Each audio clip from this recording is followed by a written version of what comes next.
I had barely completed 3 weeks out of training, and already the toll of this war weighed heavily on me. The Threens were dominating, ruthless, sadistic, devoid of mercy or compassion.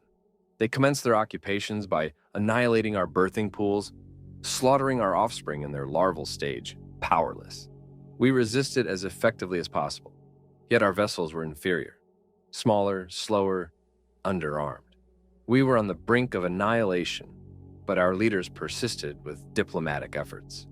Following each negotiation, the enemy pledged cessation of their brutality, yet their promises were empty. They consistently deceived our leaders, who naively believed every word. Assigned to the third response team, I was equipped with one of our newest ships, cutting-edge yet laughably inadequate compared to our adversary's fleet. However, my ship boasted a rare feature, a compact, faster-than-light engine, a rarity for its size. One night, as I'd lay in my bunk, a conversation with my wingmate sparked an idea. We had just retreated from a Threen attack, surrendering an entire planet, dooming every soul left behind to a horrific fate. "You know what?" I said, my arm covering my eye stalks, as if shielding myself from the doom we had just inflicted on our own kind. "I think the humans had it right." My wingmate spluttered in disbelief. "Why drag those lunatics into this?" he queried. "Isn't our plate already overflowing?" Humans, what they did. It opened many an eye stalk, that is for sure. When the humans were first discovered and introduced to the galaxy at large, they were excited. They were always smiling, hopeful, and optimistic for their futures. They were so happy to find out that they finally were advanced enough to be accepted into the galaxy. I remember seeing screen grabs of the Dolan ambassador laughing, literally laughing in the face of the human representatives. "Advanced enough," he roared with mirth. "Who cares if you are advanced enough? Your planet is rich in resources. That's all the advancement we need." The smile on the humans' faces seemed to crumple at that, though they valiantly tried to remain optimistic of the situation, until the Dolans took untold millions of tons of resources and refused to pay, saying, "Now you know to get payment up front. That knowledge is the only payment you will get from us." And the Sleen Empire. They invited 100,000 humans to come live on their planet, only to slap them in chains when they arrived, and made slaves of them. When the humans, enraged at the treatment of their people, demanded the release of those captured, the Sleen Empire said, "Very well, we are sending the 100,000 to you now," and then sent 100,000 Viridium-tipped missiles into human cities and settlements. It was after that when the Yondis Collective offered them medicine to treat the Viridium burns. At first, the medicine was a godsend, curing the burns and disease caused by the missiles. But then, every human that had gotten treatment died in horrible agony. The Collective had used the humans as test subjects for a biological weapon. The humans, after this, cut off all contact with the galaxy at large. They had become a laughingstock and were the butt of many a joke and insult. They refused any ship, left any hail unanswered, and never left their own area of space. But 2 of their years later, they opened channels to the galaxy and broadcast this message: "We welcomed you with open arms. Some of you laugh at us, and that is fine. But if you betrayed us, this is your only warning. Run." Oh, how they all laughed. These stupid humans, what could they do? The galaxy did not laugh for long. It seems that even though humans were the punchline of many a joke, they were still able to study the weapons and craft of their enemies and improve on the designs. The first sign that the humans might be a force to be reckoned with was when all 7 of the Sleen Empire core worlds were bombarded with tens of thousands of a new type of Viridium missile, ones which seemed to react violently with the atmosphere itself, making the air unbreathable, and saw people immolated where they stood, even 1,000 miles from where the missile hit. Most of the galaxy thought this a fluke, that the humans blindly stumbled into creating a weapon that worked better than they planned. But when the Yondis Collective began to fall sick, world after world of collective members dying in agony from a disease so potent, it caused the necroses of the skin to where body parts started to fall off the infected. The galaxy realized this was indeed the humans, exacting revenge. Medical teams from many worlds studied the virus, and it seemed the Jandis Collective's own disease they used on the humans was mutated with a human disease called leprosy, and the result was disastrous. The galaxy at large called on the humans, begged them to stop their warfare, and none so loud as the Dolans.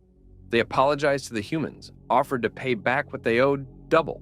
They waited in fear for the human response, and when over a dozen large ships appeared in the skies above the Dolan homeworld, seemingly out of nowhere, the Dolans were heard from no more. Their world was laid waste, and the humans sent out one last message over 600 years ago. Do not come near human space. Do not approach us. Do not contact us. Do not even mention us. If any ship approaches, be it a vessel of peace or war, it will be destroyed. There will be no further warning. The galaxy's races, of course, assembled for war. How dare this upstart race order them what to do? So thousands of ships flew to human space to wage war. Not one of them returned. Not one. Over the centuries, envoys have been sent to human space, all with the same result. The ship's engines would cut out for no reason, then the ship would be destroyed. The humans were right, I repeated. Everyone else in this galaxy sit there and watch us die, slowly at the hands of the Threen. They do nothing. We would all be better off if we were just left alone. We would be better off if we were like the humans. And I stopped. My wingmate scoffed, but an idea had been planted in my head. A wild, crazy idea, no more crazy than flying off undergunned to fight a more powerful opponent. Tomorrow I would fly for human space. Tomorrow I would do what no one dared to do for centuries. Tomorrow I would ask for help from the most dangerous race in the galaxy. It is no small wonder that when I flew off, away from battle, my superiors thought me a coward. They threatened me with death if I did not return with their ship, but I was already light years from their grasp. My ship was, after all, the fastest single-man vehicle my race possessed. Even as fast as it was, it took weeks for me to near what we all thought was human-controlled space. I was nervous, scared that at any second I would be vaporized by some unseen hand, but still my ship flew on. Days later, as my stores of food were dwindling, my engines cut out for no apparent reason.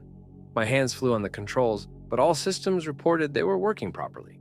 Perplexed, I wondered why, if everything was working, I sat dead in space, and then it hit me.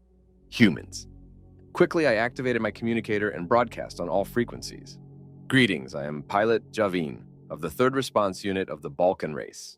Silence was the only reply. I come to beseech your aid. The Threen Empire is decimating our people and our worlds, and the galaxy at large just sits there, waiting like vultures to pick at the bones of my people and my culture. Silence. Once, your race also battled with the apathy and betrayal of the races of this wretched galaxy.